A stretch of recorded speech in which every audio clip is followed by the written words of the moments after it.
Kingdom Hearts 4 is back, baby, bringing us a brand new huge trailer with a wild heaping mass of new everything. Our very first officially confirmed Disney World, and with that just overall more Disney, more character introductions slash confirmations of already existing predictions, more gameplay, and naturally more story lore. And so here we are yet again back at square one. And where to begin other than just at the beginning?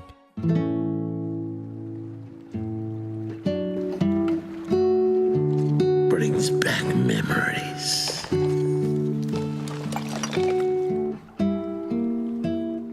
Gracias.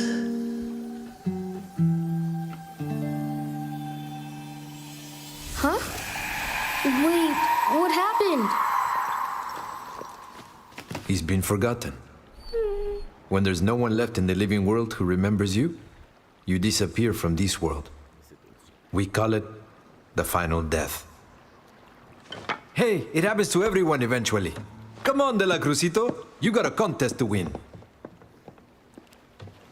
Opening up at the beginning is a scene from Disney Pixar's Coco, which, by the way, out of all the quote-unquote newer age Disney movies akin to the likes of Frozen and Tangled, Coco was my personal #1 most wanted worlds, not just for Kingdom Hearts 4, but Kingdom Hearts in general. So yeah, you can say I was a little bit excited when I saw this reveal. A very fitting title to accommodate not only Kingdom Hearts in general, but specifically Kingdom Hearts 4. Dealing with the themes of death and the consequences of thereof, something we've covered multiple times on the channel, this world falls naturally in line with the themes of the core story being told with Sora after the events of Kingdom Hearts 3. With the opening scene immediately setting the tone for what I believe to be the general overall theme of Kingdom Hearts moving into the future, or at the very least, Kingdom Hearts 4 specifically. The central theme of Coco about being forgotten and about the final death is all too conveniently familiar to Sora's specific situation. More specifically, the emotions that he may be feeling. Having been completely separated from his world with no means of returning, who's to say that anyone would even come look for you, let alone even remember you? This is not something new to him either, having underwent this exact situation before with the events of Castle Oblivion. You remembered? Wait, does that mean you forgot about us? Only this time, he's awake and quite literally powerless to do anything. Of course, having lost the power of waking in the process of saving everyone else. The whole reason he is stuck here in the first place. So, what's the price? You'll lose your powers. You won't be able to use the power of waking. That's all? No problem. But that's not all. You yourself will vanish from this world. And without your powers, you can't return to the world you came from. Now, naturally, this isn't too much of a problem for Sora, considering that he has friends who will quite literally travel across realities to find him, as we've seen Riku do now being in Quadratum himself. On the other hand, there's also evidence in this exact trailer of it possibly swinging the other way around, and not Sora's friends forgetting about him, but rather Sora forgetting about them. But we'll get back to that a little bit further down the road.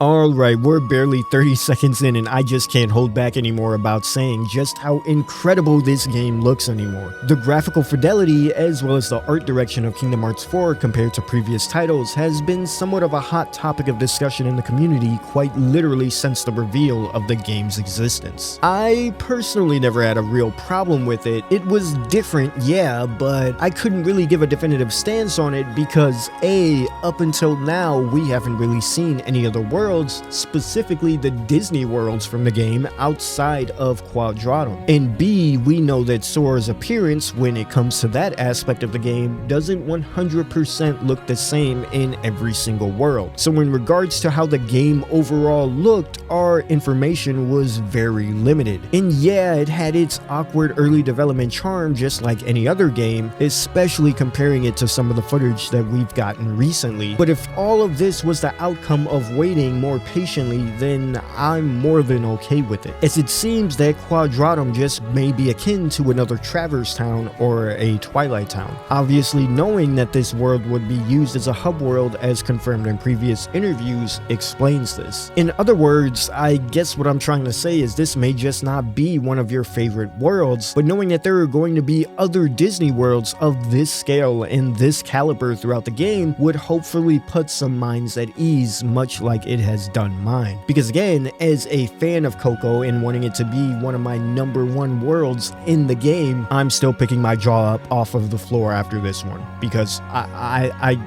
just, do I need to say anything else? Welcome to the Plaza de la Cruz. And when it comes to Sora's design specifically, at least in this trailer and in this world, he appears to be wearing the same skeletal paint look that Miguel wears during the film, as well as here in the game, of course. And now, ladies and gentlemen, is the juicy part. Because boom, Master of Masters, standing on the hill overlooking the horizon, surrounded by dandelions flying free in the wind. This moment is very reminiscent of the signature scene we've seen time and time and again, with the Master overlooking Daybreak Town from the signature hilltop. Now, whether this is that same signature hill or the horizon he's looking out over is the same horizon as Sora, we will just have to wait and see. But moving on into the next scene, we see again Sora overlooking wait a minute. No, that's not the right footage. Whoops. I mean, come on, they are the exact same scene, so you could cut me a little bit of slack when it comes to mixing them up. Oh, nope, here we go.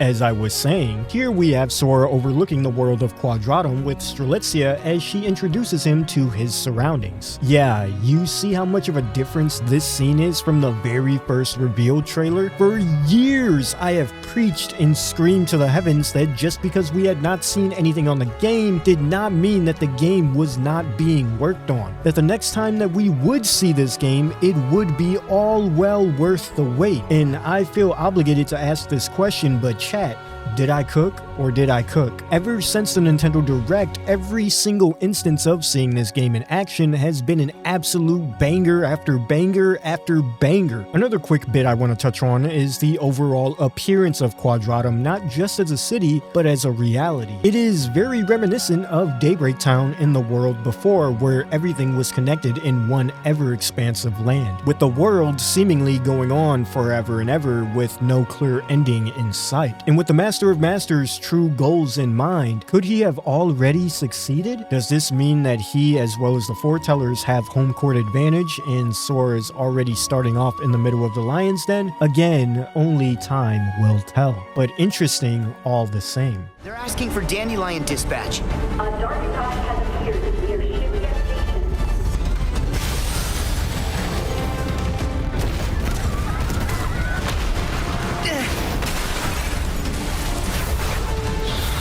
Molly! Behind you! Numerous times have I mentioned not only Yozora, but recently as well with Sigurd, Vali, Strelitzia, and Luxord Somebody, that they are all a part of some sort of Keyblade organization. And I don't know about you guys, but knowing what the Dandelions in Dandelion Dispatch is referring to, I think this is as clear-cut definitive as it gets. The crazy thing is, I believe that this entire instance, when pieced together with the other previous trailers, is taking place very near the beginning of the game. Paint the scene. Sora, freshly woken up in Quadratum to Strelitzia having found him. While introducing him to his surroundings and getting him up to speed, a dark anomaly begins to disrupt the city, leading to the city's defenders to step in, aka the Dandelion Dispatch. Sora, being the guy that he is, and as strong and as capable as he is, naturally would help those out in danger. Strelitzia, in the now introduced Volley, sees Sora's capabilities not just in general, but specifically being a Keyblade wielder, induct him into their group, explaining the phone as well as the earpiece we see in Sora's ear throughout the trailer. No doubt forms of communication and devices needed to do the job. You'll continue going on missions exploring the astral plane, which would lead to different worlds such as Coco as presented in this one. But by sticking by this group, you will eventually run into a fateful encounter of someone else who perchance was recruited by another member, that member being Yozora. And this recruited person we will see later on in the trailer. But we're getting a little bit ahead of ourselves here. Now this next part here is something quite simple but is really intriguing to me, and that is when we see Sora summoning a Keyblade. Now of course this is nothing new in the sense that we've seen him summoning a Keyblade quite literally dozens if not hundreds of times. But something about this specific scene tells me that there may be something a little bit new going on with Keyblades here. In previous games, whenever we got a new Keyblade, you would equip the keychain and it would change your Keyblade into the newly equipped version. However, this was never directly addressed in the game, more so throughout text and different implications. However, here it seems that we are not only seeing Sora summon this Keyblade for the first time, but the actual act of him summoning it for the first time. Instead of you just getting an image at the end of the world saying you have this weapon now, the moving musical notes around Sora at the time of its summoning convinces me that this may be the case, as musical notes are not a byproduct of the Kingdom Key but this specific Keyblade. Whereas in previous games you would get a new weapon and you would equip it, it kinda didn't really do anything in terms of story or cutscenes or overall how Sora interacted with his weapon. But here, again, it looks like Sora is actually acknowledging the fact that he just got a new weapon. And it would be interesting to see exactly what triggered Sora summoning not only this Keyblade, but the future Keyblades throughout the game. From a gameplay perspective, this could be quite interesting because we don't know if this is at the ending of the world or at the very beginning, because it would seem here that if this is the case of Sora gaining this Keyblade, instead of gaining the Keyblade at the end of the world as we typically do, it would seem that we gain it relatively near the beginning of the world. The trailer then continues to show more gameplay, which again, as I have mentioned before during the long Kingdom Hearts drought, even though we weren't really getting any Kingdom Hearts news for quite a long time, in my heart of hearts, I knew the next time that we would see this game, it would make the wait completely worth it. And again, after seeing not only this last trailer, but this current one that just released, I think I'm completely valid in that stance. There is an instance here as well where we see Sora and Hector performing an attack very much akin to the team attacks from Kingdom Hearts 3. If you look up in the corner of the screen, you also see a minimap with a little Moogle icon on it, thus confirming the already presumed Moogle shops in Disney worlds to be making a return. But more interestingly, if you look up in the top left, you see an icon which I assume is heavily influenced by Cage 2's Limits, where you had the limit gauge. At least that's what I thought at first, because as you can see at the instance of Sora slashing during the attack, the bar rapidly fills, telling me that this is just another one of those instances in which you must defeat Heartless in order to fill the meter, as typically these team attacks have one massive AoE finisher move right at the very end, explaining the instant jump in the gauge, assuming that Sora just defeated multiple enemies in an instant. Continuing on, we get to the story heavy part of the trailer where we see again Mickey browsing through the ancient text, basically confirming again what we've all pretty much already knew with his task that Yen Sid had given him. And you, Mickey, Yes! I task you with the investigation of this new world and how it is related to the ancient Keyblade Masters. But how?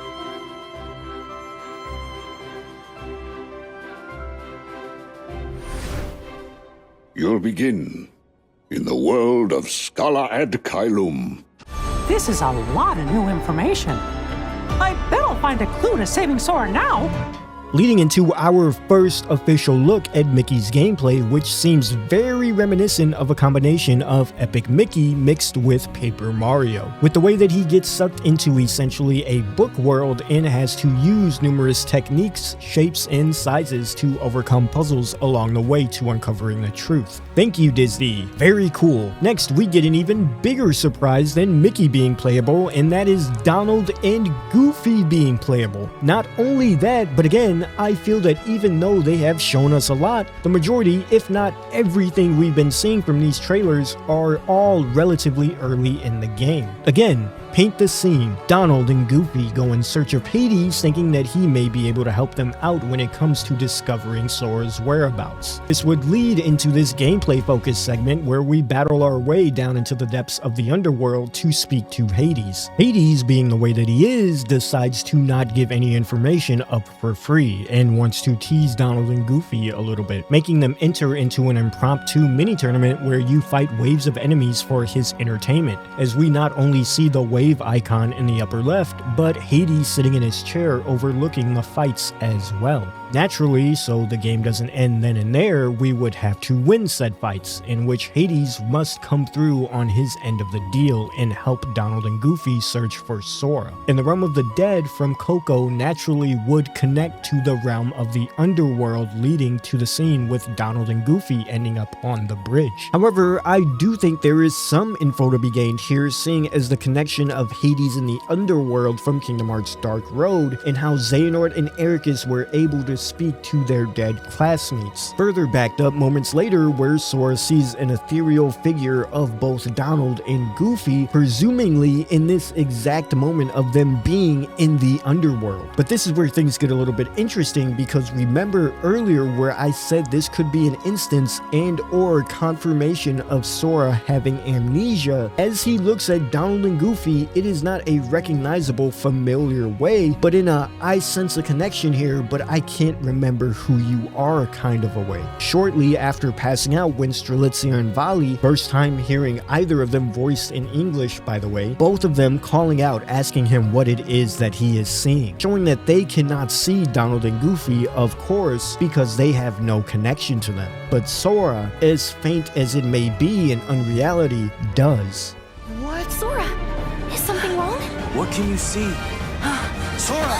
Hey! Another way to look at it is from Kingdom Hearts Days, where Shion or Roxas would have their memories flooded or tampered with through Sora and would just instantly faint on the spot. Leading into the final two massive reveals, with Lushu not only reappearing but interacting with young Xehanort as well, who would probably know him more as Xigbar, which this interaction in and of itself is going to be so juicy in its entirety that I cannot wait. The trailer then goes on to confirm not only Strelitzia's name, which technically wasn't announced in any of the trailers since she's been revealed, so if you were in the dark on the mobile games, there's that, but also this other man from the previous trailer is also confirmed to be in fact Sigurd, again from the mobile game. I would say games in plural, but yeah. The cinematography in all of these shots from these trailers as well look absolutely fantastic. A lot more dynamic camera angles and overall action, but none of this has got nothing on finally seeing our boy in Quadratum in all of his glory. Of course, I'm talking about the one,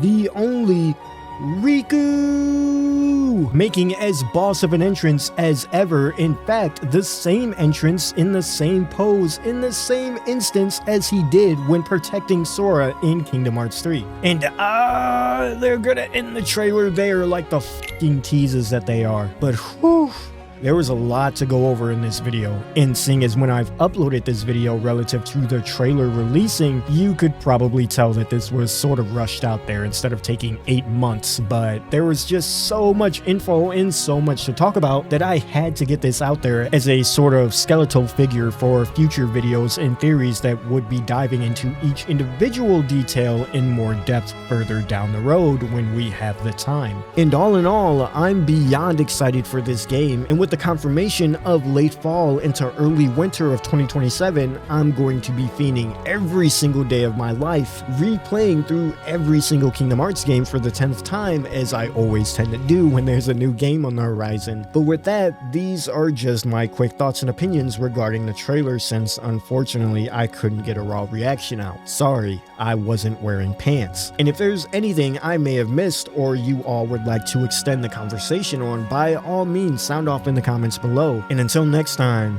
may your hearts be your guiding key. It's your boy Vel, and I'm out. Later.